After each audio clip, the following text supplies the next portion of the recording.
भी इस बैठक का इंतजार कर रही है। तो फिलहाल आगे बढ़ते हैं, जहां पर झारखंड के डीजीपी अनुराग गुप्ता को पद से हटाने को लेकर केंद्र और राज्य सरकार में ठन गई है। अब मामले में केंद्र सरकार ने एक बार फिर से राज्य सरकार को पत्र भेजा है और इस पत्र के माध्यम से अनुराग गुप्ता को डीजीपी के पद से हटाने की बात कही गई है। इसके पहले भी 2 बार केंद्र ने इससे संबंधित पत्र राज्य को भेजा है और इधर राज्य की ओर से सेवा विस्तार की बात कही जा रही है, जिस पर राजनीति गर्मा गई है। कांग्रेस का कहना है कि केंद्र की सरकार उन्हीं राज्यों को परेशान करती है जहां उनकी सरकार नहीं है। हेमंत कैबिनेट के फैसले को लेकर भी केंद्र सरकार नहीं मान रही है। वहीं बीजेपी का कहना है कि जब किसी व्यक्ति की सेवा पूरी हो गई तो सेवा विस्तार करने की क्या आवश्यकता पड़ गई है। वहीं टीएसी के अध्यक्ष राज्यपाल होते हैं, लेकिन सरकार ने नियम में बदलाव कर सीएम खुद ट्राइबल एडवाइजरी काउंसिल के अध्यक्ष बन गए और इससे साफ जाहिर होता है कि पूरी सरकार अपने आप को संविधान के ऊपर मानती है।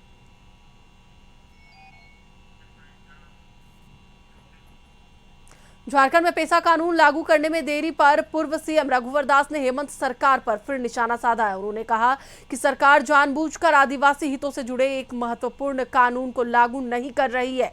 रघुवर दास ने हेमंत सरकार से पूछा कि क्या सरकार किसी दबाव में है।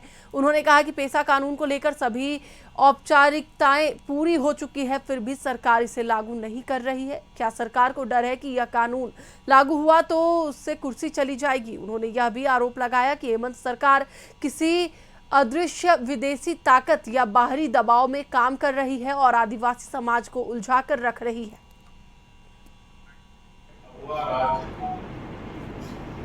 इस राज्य का मुख्यमंत्री एक आदिवासी, तो जो पेसा कानून जो 1996 में भारत सरकार ने लागू की और करीब करीब सभी राज्यों में पेसा नियमावली प्रयोग बनकर उन राज्यों में